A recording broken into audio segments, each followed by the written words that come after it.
This is a statement from Donald Trump, quote, "We have completed our very successful attack on the 3 nuclear sites in Iran," etc.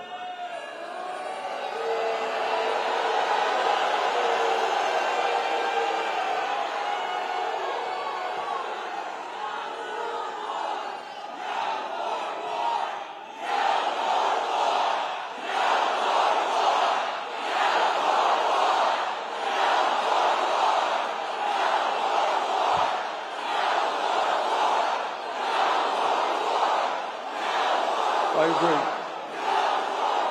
And I want to tell you something. Not only is this news that I've just heard this second alarming, that all of you have just heard, but it is so grossly unconstitutional. All of you know that the only entity that can take this country to war is the U.S. Congress. The President does not have the right .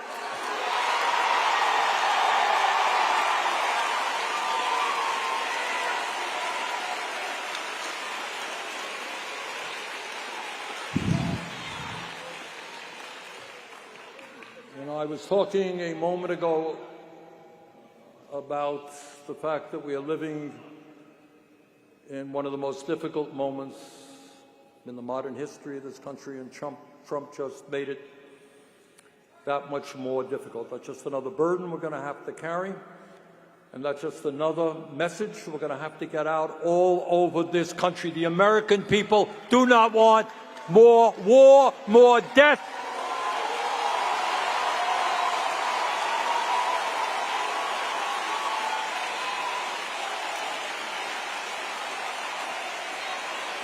You know, it might be a good idea if we concentrated on the problems that exist in Oklahoma and Vermont,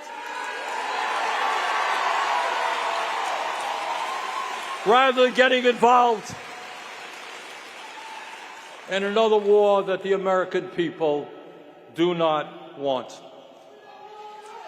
Let me just say this, that in the midst of all of what is going on, what is enormously important is that we do not give up on a vision of where this country must go.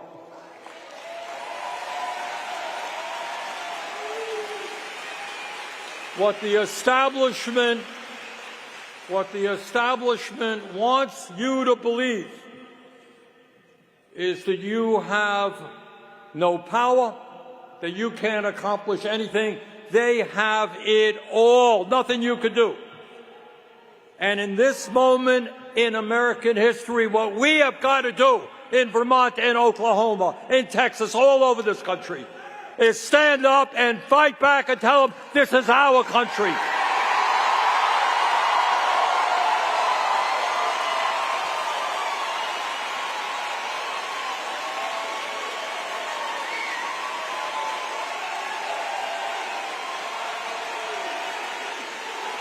And I don't care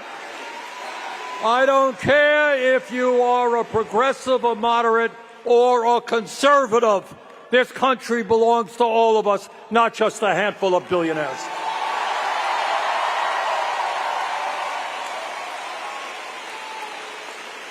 And when we look out into the future, the kind of America we want, let's understand a few things. Number one, instead of giving tax breaks to billionaires, we should demand they start paying their fair share of taxes.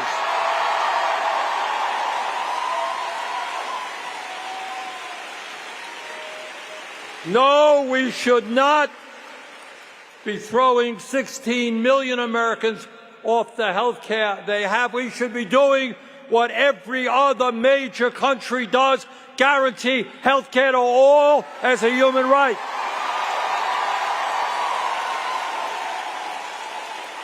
This is not a radical idea. It exists in virtually every other wealthy country.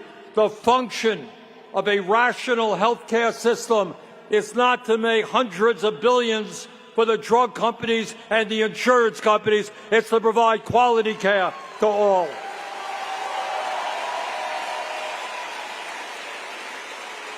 When we look into the future, we must demand that every worker in America earns a decent wage, raise the minimum wage to at least $17 an hour.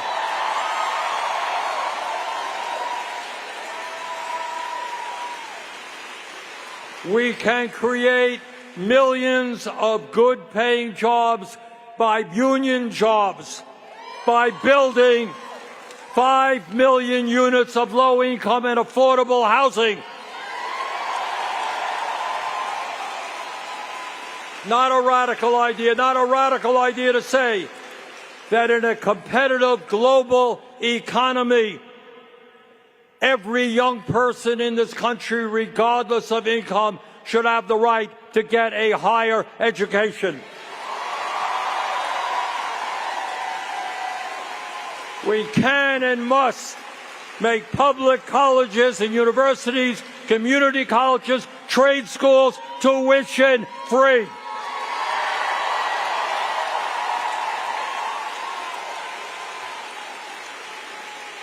And when we talk about freedom, and many of my colleagues talk about freedom every day, well, what freedom means, among other things, is that every woman in this country has a right to control her own body.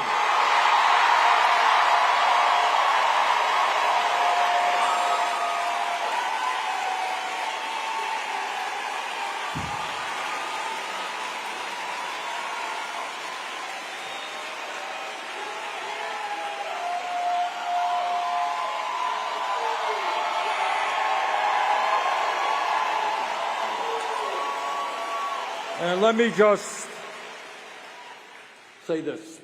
These are tough times, and you just heard 5 minutes ago, going to be even tougher.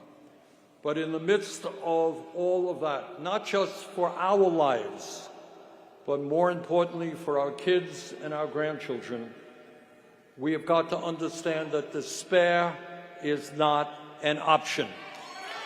That's what they want us to believe.